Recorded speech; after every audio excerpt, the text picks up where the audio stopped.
Hello everyone, welcome to JK Alerts. I hope you are doing well. So chemical reactions and equation की last video में हमने discuss किया था combination reaction के बारे में, तो जल्दी से रिवाइज कर लेते हैं। सो कॉम्बिनेशन रिएक्शन के बारे में मैंने आपको बताया था कि जिसमें दो या दो से ज़्यादा रिएक्टेंट कंबाइन करके एक सिंगल प्रोडक्ट बनाते हैं, ऐसी रिएक्शन को कॉम्बिनेशन रिएक्शन कहा जाता है। क्लियर। सो जो आज हम रिएक्शन पढ़ने वाले हैं, ठीक है, जो नेक्स्ट टाइप आज हम पढ़ने वाले हैं वो है डिकम्पोजिशन रिएक्शन। और डिकम्पोजिशन रिएक्शन बेसिकली अपोजिट होती है कॉम्बिनेशन रिएक्शन की।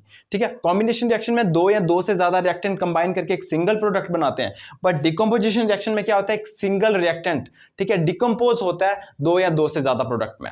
ठीक है, तो डिकम्पोजिशन रिएक्शन जो होती है वो कॉम्बिनेशन रिएक्शन का एक तरह का अपोजिट होती है। तो एक बार दोबारा से बता देता हूं कि डिकम्पोजिशन रिएक्शन में होता क्या है बेसिकली कि एक रिएक्टेंट ब्रेक डाउन होता है दो या दो से ज्यादा प्रोडक्ट्स में। क्लियर। सो ये बहुत इंपॉर्टेंट कंसेप्ट है, आपको याद रखना है। So a single reactant break down to give simpler products under suitable condition. अब यहाँ पे ये सूटेबल कंडीशंस क्या है, तो मैं आपको बता दूं, जो भी डिकम्पोजिशन रिएक्शंस होती हैं ये अंडर सूटेबल कंडीशंस होती हैं। मतलब या तो in the presence of heat होंगी, या in the presence of electricity होंगी, या in the presence of sunlight होंगी। क्लियर, ये बहुत ज्यादा इंपॉर्टेंट बात है। अब बात करते हैं कुछ एग्जाम्पल की जो डिकम्पोजिशन रिएक्शन शो करती है। क्लियर, जैसे एक एग्जाम्पल है फेरस सल्फेट की।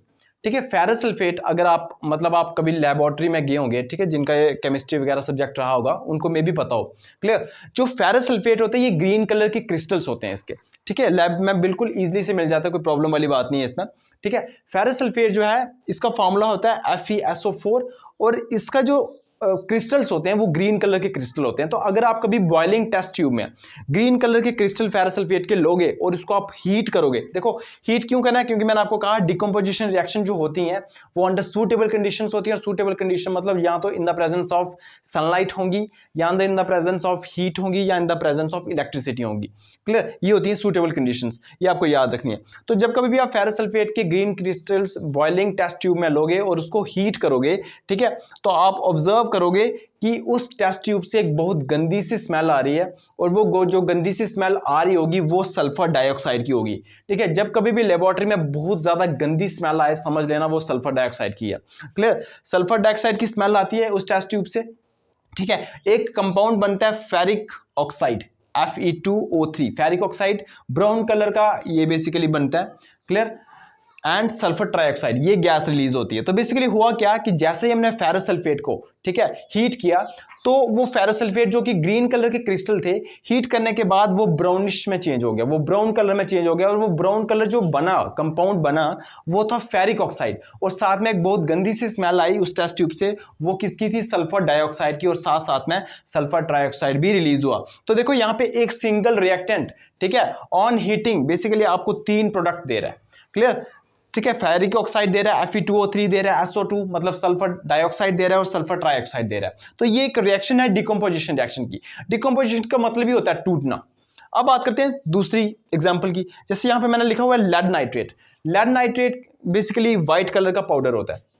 ठीक है, व्हाइट कलर का पाउडर होता है। इसको अगर आप हीट करोगे, ठीक है, लेड नाइट्रेट को कभी आप टेस्ट बॉइलिंग टेस्ट ट्यूब में डाल के, ठीक है, हीट करोगे, तो आपको मिलेगा लेड ऑक्साइड। ठीक है, लेड ऑक्साइड, और आपको मिलेगी नाइट्रोजन डाइऑक्साइड गैस, और साथ में मिलेगी ऑक्सीजन।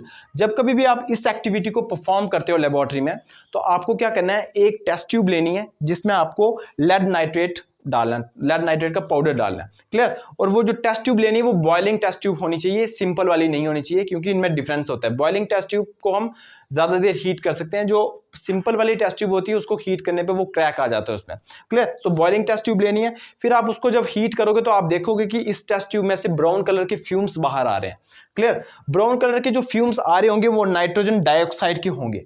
ठीक है, नाइट्रोजन डाइऑक्साइड के ब्राउन कलर के फ्यूम्स होते हैं। और जो कंपाउंड बना होगा, पहले तो वो जो कंपाउंड हमने लिया था वो व्हाइट कलर का था, बट बाद में हीटिंग के बाद वो येलो, थोड़ा येलोइश कलर आपको देगा, और जो येलोइश कलर होगा वो लेड ऑक्साइड का होगा, और साथ साथ में ऑक्सीजन गैस भी रिलीज हो रही होगी। तो इसमें भी क्या हो रहा है कि एक सिंगल रिएक्टेंट, ठीक है, आपको दो या दो से ज्यादा प्रोडक्ट दे रहा है। तो ये भी एक डिकम्पोजिशन रिएक्शन की एग्जाम्पल हुई। एक और बात करते हैं, सिल्वर क्लोराइड। ठीक है, सिल्वर क्लोराइड एक व्हाइट कलर का पाउडर होता है। आपको क्या करना है, सिल्वर क्लोराइड को, ठीक है, कहीं से अगर आपको पाउडर मिलता है वो, तो सिल्वर क्लोराइड को आपको थोड़ी देर धूप में रख देना है। देखो ये भी जो रिएक्शन हुई ये भी अंडर सूटेबल कंडीशन हुई, मतलब in the presence of heat हुई। अब जो मैं एग्जांपल देने वाला हूं सिल्वर क्लोराइड की, जो कि व्हाइट कलर का पाउडर होता है, आपको क्या करना है, उस व्हाइट पाउडर को धूप में रख के आना है, ठीक है। तो देखो ये भी सूटेबल कंडीशन में परफॉर्म हो रही है, मतलब सनलाइट की प्रेजेंस में परफॉर्म हो रही है। तो आपको सिल्वर क्लोराइड को धूप में रख के आना है, और थोड़ी देर के बाद आप देखोगे कि वो जो व्हाइट कलर का पाउडर था वो ग्रेइश में कन्वर्ट हो गया। ऐसा क्यों? क्योंकि जो सिल्वर क्लोराइड होता है वो होता है AgCl, ठीक है, ये होता है सिल्वर क्लोराइड। और जब आप इसको प्रेजेंस ऑफ सनलाइट, ठीक है, मतलब एक तरह का हीट करना ही हुआ, ठीक है, सनलाइट की प्रेजेंस में ये सिल्वर क्लोराइड क्या करता है, सिल्वर में कन्वर्ट हो जाता है और क्लोरीन गैस रिलीज हो जाती है। क्लियर? ये मैंने बैलेंस नहीं किया है, मैं जस्ट ऐसे बता रहा हूं कि वो जो ग्रेइश कलर का पाउडर बना, ठीक है, आपने देखा आपने तो रखा था व्हाइट कलर का पाउडर जो कि सिल्वर क्लोराइड था, बट सनलाइट की प्रेजेंस में थोड़ी देर के बाद हो क्या गया, वो ग्रेइश में कन्वर्ट हो गया। वो ग्रेइश में इसलिए कन्वर्ट हो गया क्योंकि उस सिल्वर क्लोराइड में से जो क्लोरीन गैस थी वो इवेपोरेट हो गई, ठीक है, वो चली गई बाहर, तो बच क्या गया, सिल्वर। और सिल्वर आपको पता है थोड़ा ग्रेइश कलर का होता है, तो ये भी एक तरह की डिकम्पोजिशन रिएक्शन है।